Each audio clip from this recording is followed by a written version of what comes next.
6.27 대출 규제로 서울 아파트 매매 가격의 상승세가 3주 연속 둔화하고 있습니다. 시중은행들의 하반기 가계대출 증가 목표치가 기존 계획 대비 절반으로 줄면서 매매 가격이 거꾸로 하락세로 방향을 바꿀지 주목되는데요. 최상욱 커넥티드 그라운드 대표 모시고 식어가는 서울 부동산 시장의 전망 들어보겠습니다. 대표님 어서 오세요. 네, 안녕하십니까. 대출 규제 거래 줄고 상승률 많이 떨어졌다 그러는데 정말 많이 이제 잡힌 거죠? 네, 6.27 대책이 발표되기 전에 서울의 주간 가격 상승률은 0.43%까지 올라갔습니다. 네. 이거는 연유로 하면은 연간 약 25% 정도 상승하는 수준이고요. 그리고 마포구와 성동구 같은 경우에는 주간 1% 수준까지 상승했었는데 연유화를 하면은 50% 넘는 그런 상승이 되겠습니다. 그래서 마포구에 있는 일부 아파트는 종전에 뭐 호가가 20억에서 호가 30억까지 올라가는 이런 식의 초강세장이었고 6.27 대책이 발표되고 3주 정도 지났는데 첫 주차는 0.40, 그 다음에는 0.29, 그리고 지난주에는 0.19로 내려갔고요. 지금의 하락 속도를 보면은 이번 주에는 0.1 언저리에서 나올 것 같습니다. 0.1? 전체적으로 보면은 0.1 이하로 내려갔을 때 시장이 좀 안정세다라는 말을 쓰고 있습니다. 특히 0.05, 0.06이 되면은 연율화를 했을 때 52주를 곱하더라도 1년에 뭐 한 3, 4% 정도 상승하는 건데 그 정도는 우리나라 잠재 성장률 수준에 육박하기 때문에 부동산의 초과 상승이라고 보기는 좀 어려운 수준이 되거든요. 그래서 어쨌든 안정세로 들어가지 않겠는가 그렇게 예상을 하고 있습니다. 강남도 지금 더 상승률이 더 빠르게 둔화됩니까? 강남은 어때요? 강남 때문에 지금 이런 조치가 나왔는데. 서울 평균이 0.19로 내려가긴 했지만은 여전히 마포 성동 지역이 0.4대가 나오고 요 강남은 3월에 그 토지거래 허가제를 재지정했지 않습니까? 3월 19일에 재지정을 하면서 좀 전세 낀 갭매수도 빠지고 그래서 5월, 6월엔 강세가 나왔었지만은 강남도 지금 강남 전체를 보면은 0.2%대로 내려갔거든요. 0.22 정도로 내려갔는데 그거를 생각해 보면은 어쨌든 시장 가격이 전반적으로 조정세가 나타나고 있는 것은 맞아 보이고요. 다만 0.1이 넘으면은 여전히 호가는 좀 높다는 거가 되는 겁니다. 그래서 6.27 대책이 나왔음에도 불구하고 시장에 실제로 가서 확인을 해보시면은 호가가 크게 내렸다기보다는 좀 일부 조정받은 정도라고 느끼실 것 같습니다. 아, 그래요?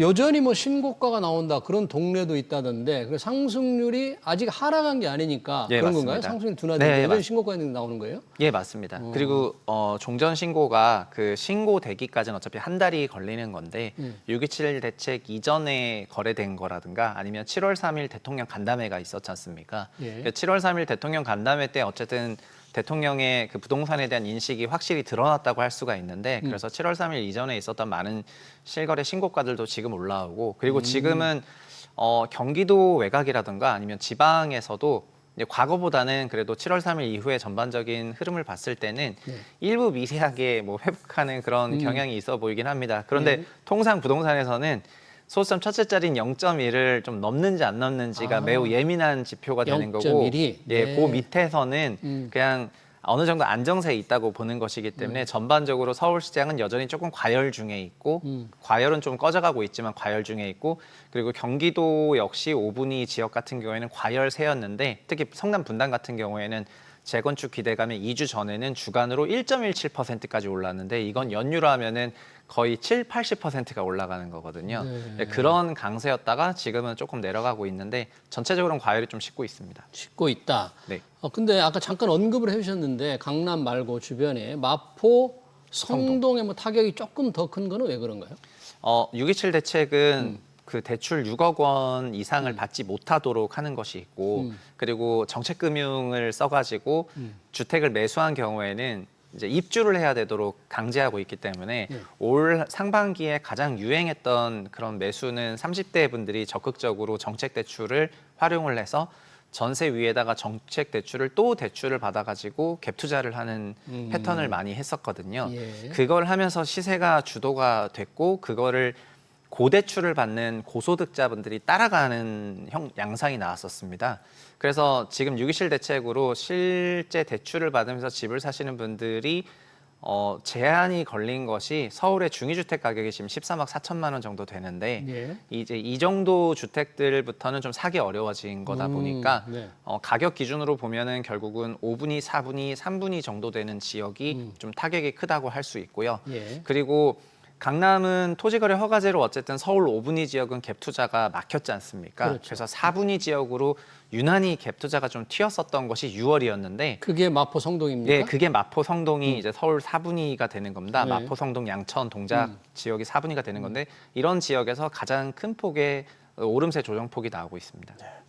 지금 이제 6억 이상 대출이 금지됐는데 이번에 시중은행에서 하반기 가계대출 증가 목표치를 보니까 3조 6천억이더라고요. 이게 원래 세운 거의 절반인데 3조 6천억을 증가시키려면 좀 늘려나가다가 연말 정도 되면 뭐 대출 절벽이 올 수다 뭐 이런 지금 우려가 벌써 나오거든요. 이게 네. 지금 시장에 상당한 영향을 주지 않을까요?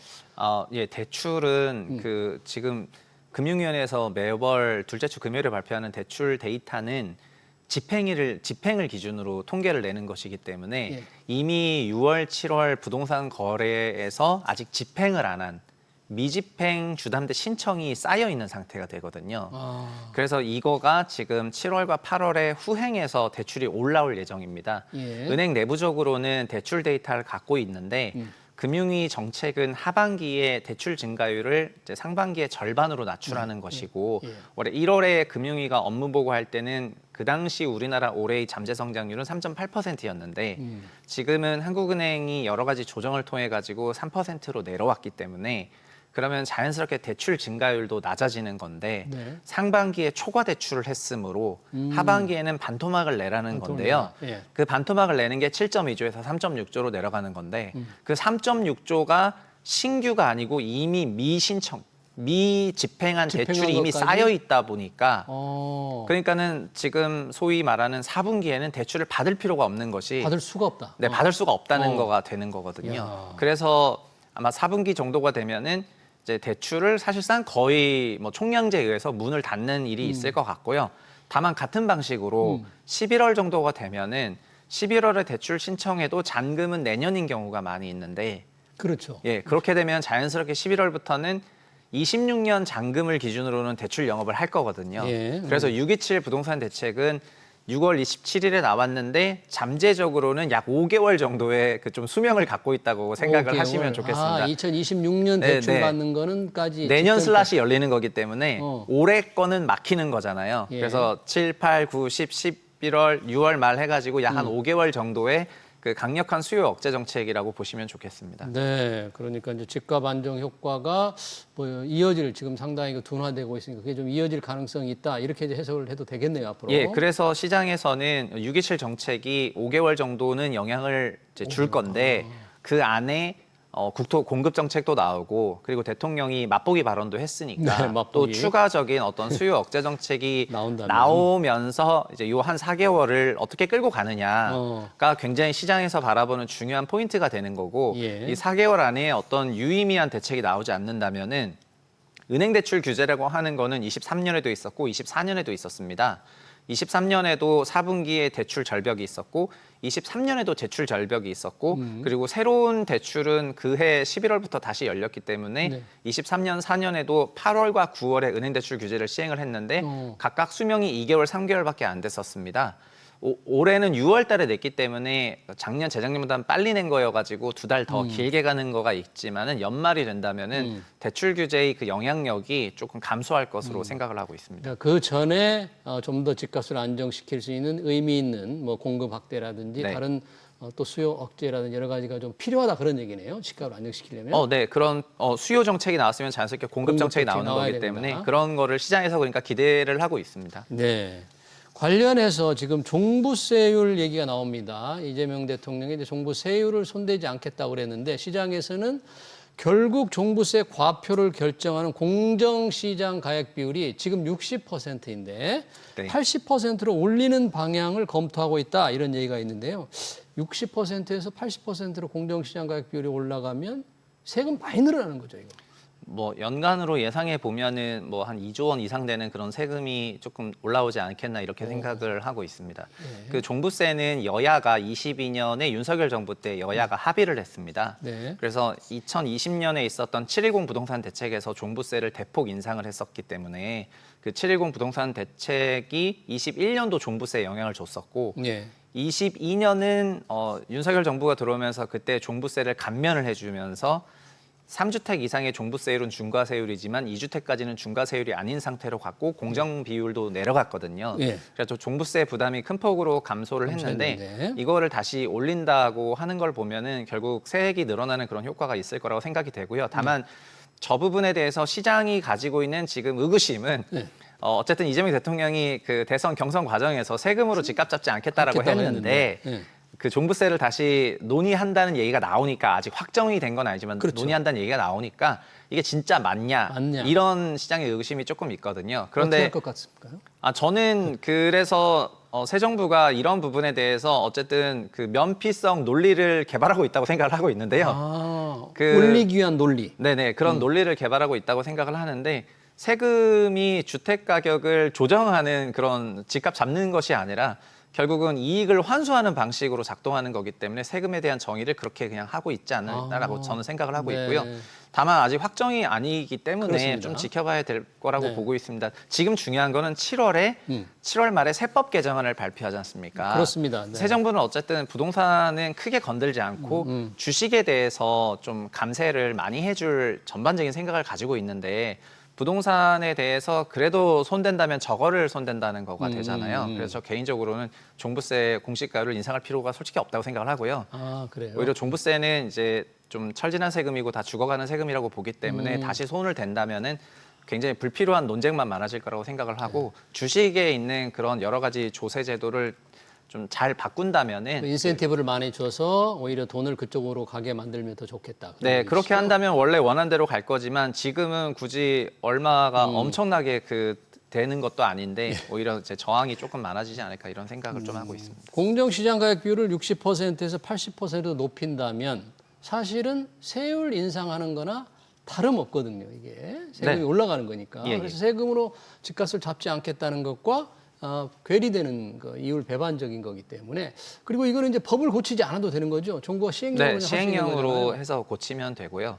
그리고 그렇기 때문에 시행령으로 낮춰줬었던 거고 다만 법은 여야가 이미 22년 말에 합의를 한번 했기 때문에 이미 세율에 대해서는 기본적으로는 다 조정이 되어 있는 그런 상태라고 보시면 되겠습니다. 네, 그러네요. 과연 어떻게 나올지 이번 세법 개정안에 이게 안 담길 수도 있습니다. 안 담긴다고 해서 안 올리는 건 아니지 않습니까? 시행령이니까 언제든지 그냥 올려버리면 되는 거니까. 네, 맞습니다. 네, 그걸 좀 지켜봐야 될 것 같네요.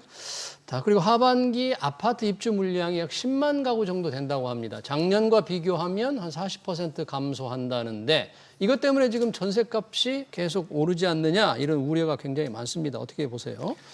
올해는 전세 가격이 작년이랑 비교했을 때는 좀 상대적으로 안정세에 있습니다. 저희가 말한 안정세라는 것이 서울을 기준으로 보더라도 전세 주간 변동률이 0.07 정도 나오고 있거든요. 저희가 0.1 이하인 경우에는 시장이 좀 안정적이라고 보고 있기 때문에 이렇게 말씀을 드리는 거고 작년은 어떻게 체감하실지 모르겠는데 작년에 서울 전세가 6월, 8월에는 주간 0.2로 올랐고요. 그거는 전세 가격이 굉장히 큰 폭으로 상승을 했습니다. 사실은 22년 하반기에 금리 상승도 있었고 역전세 전세 사기도 있었고 그러다 보니까 그 비아파트 임차 시장을 탈출하시는 분들이 소형 아파트 전세와 일반 아파트 전세로 들어오시면서 24년 2년차 되는 연차에 상당한 전세 상승 압력이 있었고 그 전세 상승 압력에 기반해서 매매가도 강세였는데 올해는 홀수 연차여가지고 상대적으로 그런 부분이 없는 편입니다.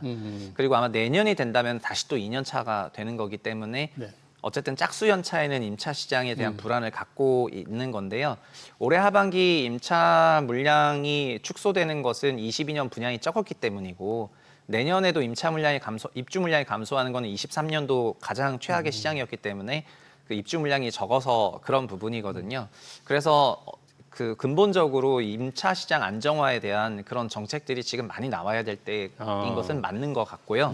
임차료가 무조건 못 올라간다 안 올라간다기보다는 어쨌든 지금부터 2년 동안은 수급 상황이 타이트하기 때문에 이런 상황에서 뭐 전세 대출이 뭐 방만하게 나간다던가 여러 가지 그런 프로그램들이 이제 무리하게 나가게 되면은 그러면 임차료를 상당히 끌어올릴 위험성이 있기 때문에 앞으로 그러니까 새 정부에서 어떤 대책이 나올 거라고 예상을 하냐면은 예. 국토부 인선이 마무리가 됐으니까 기본적으로는 공급 대책이 나올 거라고 생각을 하고요. 공급 대책. 그리고 지난 2년, 22년부터 23, 24년 3년 동안 우리나라 임대차 시장을 완전히 그 괴멸로 만들었던 게 전세 사기 관련된 거였는데 그 전세 사기 관련된 어떤 해법의 구조적인 부분을 포함하는 전세 임대차 시장과 관련한 대책들이 많이 나올 거라고 생각을 하고 있습니다. 그러네요. 네.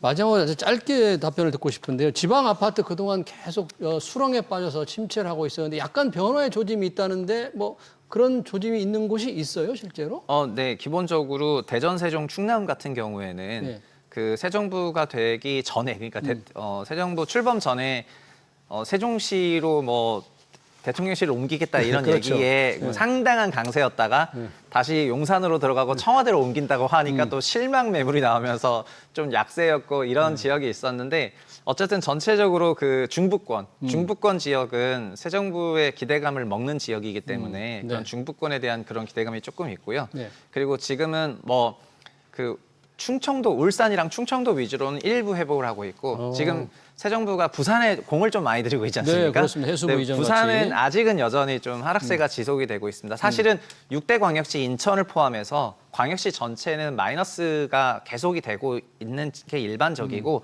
플러스라 하더라도 0.1 이상이 아니라 0.0대이기 때문에 아직은 그냥 전반적으로 소위 침체 장세가 이어지고 있다고 보시면 좋겠습니다. 네, 알겠습니다. 6.27 대출 규제 부동산 시장 영향과 전망 잘 들었습니다. 지금까지 최상욱 커넥티드 그라운드 대표였습니다. 대표님 고맙습니다. 네, 감사합니다.